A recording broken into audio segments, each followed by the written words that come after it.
Hey, reality.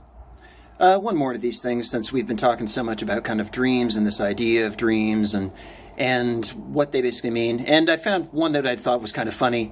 That it was kind of these. The name is almost a joke about what the thing is itself. It's this idea that basically Star Trek and the Star Trek Enterprise are in many ways kind of like the entry prize for life. Which again, it's the joke is almost the thing itself. It's this idea that basically once you kind of figure out life, and you figure out basically like what existence is and what it basically means to be alive and all this kind of stuff, then at some point you can basically start to kind of move outward and basically voyage into the great beyond, into the things that exist beyond us.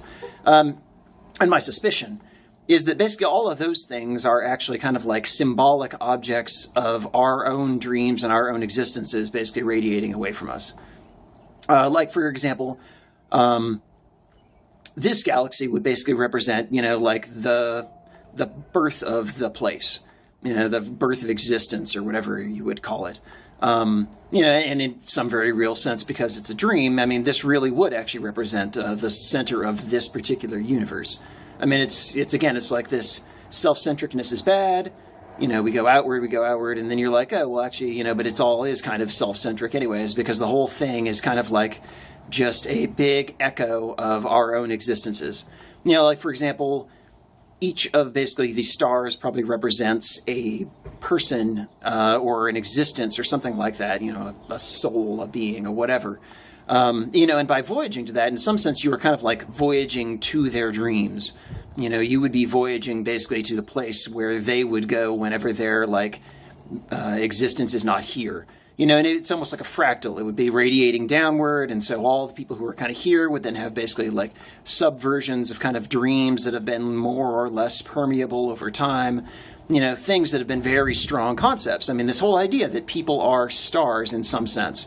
That they're really the brightest stars, shine the brightest, and all this kind of thing. It plays out in our culture all the damn time. We have this huge star fascination. And the thing is, though, is that it's all symbolic. It really is. It's really all just basically symbolic, and this idea that basically the stars really are, in some level, stars.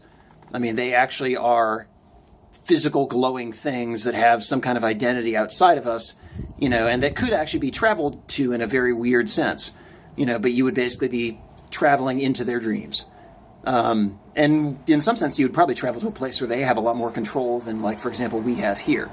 Because this would be our local dream, and then basically if they went to theirs, then in some sense they would kind of be God in their own dream, if that makes any sense. Because they're kind of the constructor or the creator, they're the focus or the loci of that particular dream. And galaxies would basically represent, clusters, and each person would effectively almost have a galaxy as well. Because the whole thing basically just repeats at every single pattern. It's every single scale. It's like the same kinds of things just repeat over and over and over. But in some sense, you would then be for example, if I have a galaxy somewhere, then basically all the stars within that would represent all the component pieces of me, which at some level would represent all the people here. But then by going to the stars in those galaxies, then you would basically be voyaging into the component portions of me, and traveling further downward kind of in this dream staircase. And the whole thing would basically just be kind of radiating backward in time from wherever our kind of current viewpoint is. In some sense, it's like the final prize for this particular stage is this idea that really you can kind of step beyond 3D. It's like, first we were kind of like a point.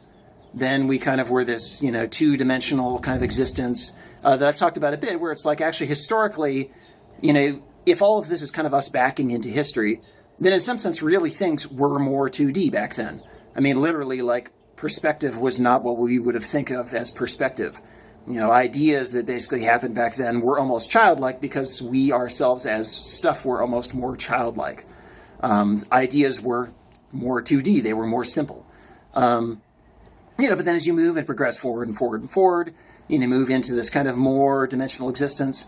But then at some point you realize that oh, hey, wait, all of this is all possible existences of this existence.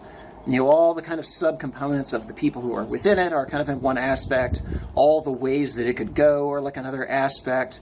All the aspects of those aspects, plus all the kind of division of that into its own kind of tiers, and like, the ones where everybody's super happy, the ones where everyone's kind of pretty damn sad, the ones where it's all about knowledge, the ones where it's all about sensation, the ones where it's all kind of in the middle, and then probably, maybe there is like the locus, and down somewhere in that's us, But either way, it's like, and then probably even then, that it probably loops back around, and at some point we are actually probably the bottom of the staircase of somebody else's locus. I mean, the whole thing is probably just like one endlessly looping, basically, fractal staircase of these things.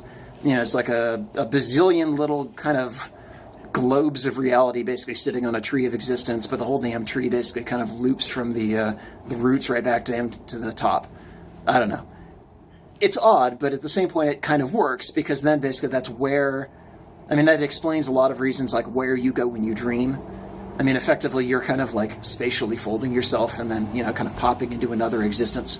And then that existence basically has some level of permeability and like permanence based on how many times you've gone to that particular one.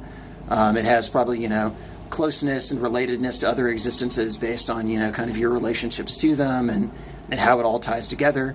And as the whole thing kind of becomes more tied together, then basically at some point you kind of would cross that like spatial threshold where like we become a gas and we can basically just travel between all these various spaces, and then effectively you gain more dimensionality. Then suddenly, kind of like this is like the city of doors from Planescape Torment or something like that.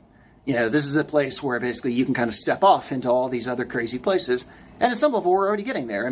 Our whole ability to create these kind of dreamscapes, are like our role-playing games, are like all of our kind of video games and things like that. But even, a lot of our literature and our cinema and, kind of our escapism, at some level you're quasi going and visiting a galaxy far, far away when you actually go and do that.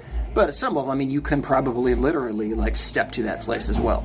It's an odd thought, but again, it's this whole idea that if this is a dream, then really it's more like we're backing into it from a starting point, kind of that fuzzy point when everything was like, whoa, crap is like going every which way, and basically, things are up and down, and so you start from fuzziness, then get more specific as you look more, and as you look more and more and more, at some point you kind of realize that it's all actually kind of fuzzy again.